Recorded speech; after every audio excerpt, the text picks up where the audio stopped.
Il choisit David, son serviteur, et il le tira des bergeries.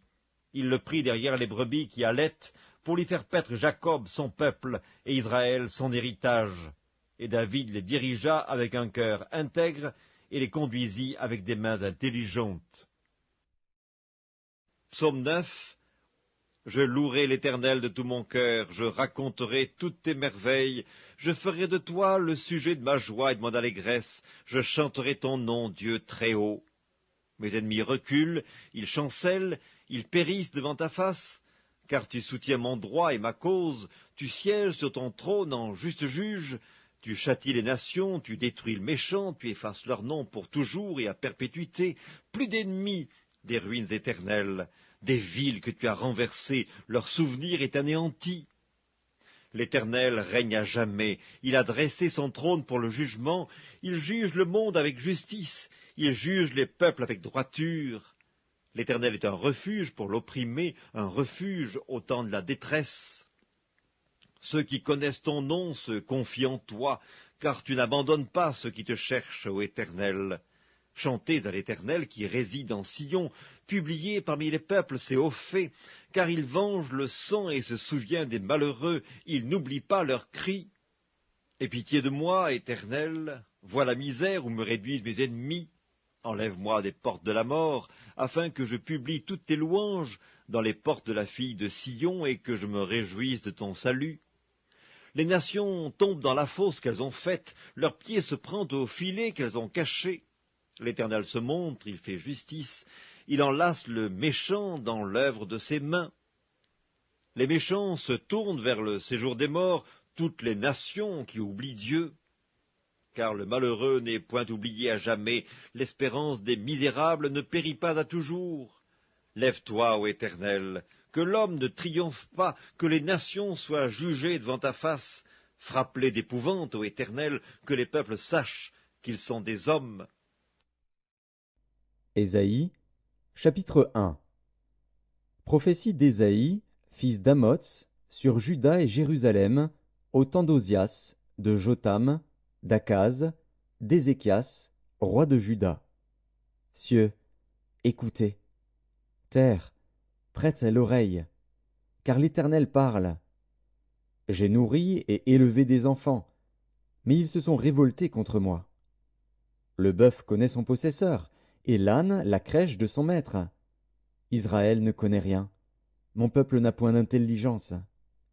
Malheur à la nation pécheresse, au peuple chargé d'iniquité, à la race des méchants, aux enfants corrompus. Ils ont abandonné l'Éternel, ils ont méprisé le Saint d'Israël. Ils se sont retirés en arrière. Quel châtiment nouveau vous infligez quand vous multipliez vos révoltes? La tête entière est malade, et tout le cœur est souffrant. De la plante du pied jusqu'à la tête, rien n'est en bon état. Ce ne sont que blessures, contusions et plaies vives, qui n'ont été ni pansées, ni bandées, ni adoucies par l'huile. Votre pays est dévasté. Vos villes sont consumées par le feu, des étrangers dévorent vos campagnes sous vos yeux, ils ravagent et détruisent comme des barbares. Et la fille de Sion est restée, comme une cabane dans une vigne, comme une hutte dans un champ de concombres, comme une ville épargnée. Si l'Éternel des armées ne nous eût conservé un faible reste, nous serions comme Sodome, nous ressemblerions à Gomorrhe. Écoutez la parole de l'Éternel, chef de Sodome. Prête l'oreille à la loi de notre Dieu, peuple de Gomorrhe. Qu'ai-je à faire de la multitude de vos sacrifices? Dit l'Éternel. Je suis rassasié des holocaustes de béliers et de la graisse des veaux. Je ne prends point plaisir au sang des taureaux, des brebis et des boucs. Quand vous venez vous présenter devant moi, qui vous demande de souiller mes parvis? Cessez d'apporter de vaines offrandes. J'ai en horreur l'encens, les nouvelles lunes, les sabbats et les assemblées. Je ne puis voir le crime s'associer aux solennités. Mon âme hait vos nouvelles lunes et vos fêtes. Elles me sont à charge. Je suis las de les supporter.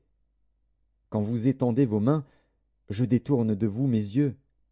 Quand vous multipliez les prières, je n'écoute pas.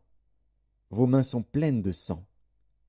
Lavez-vous, purifiez-vous, ôtez de devant mes yeux la méchanceté de vos actions. Cessez de faire le mal. Apprenez à faire le bien, recherchez la justice, protégez l'opprimé, faites droit à l'orphelin, défendez la veuve. Venez et plaidons, dit l'Éternel. Si vos péchés sont comme le cramoisi, ils deviendront blancs comme la neige. S'ils sont rouges comme la pourpre, ils deviendront comme la laine. Si vous avez de la bonne volonté et si vous êtes docile, vous mangerez les meilleures productions du pays. Mais si vous résistez et si vous êtes rebelles, vous serez dévorés par le glaive, car la bouche de l'Éternel a parlé. Quoi donc? La cité fidèle est devenue une prostituée. Elle était remplie d'équité, la justice y habitait, et maintenant il y a des assassins. Ton argent s'est changé en scorie, ton vin a été coupé d'eau. Tes chefs sont rebelles et complices des voleurs. Tous aiment les présents et courent après les récompenses. Ils ne font pas droit à l'orphelin, et la cause de la veuve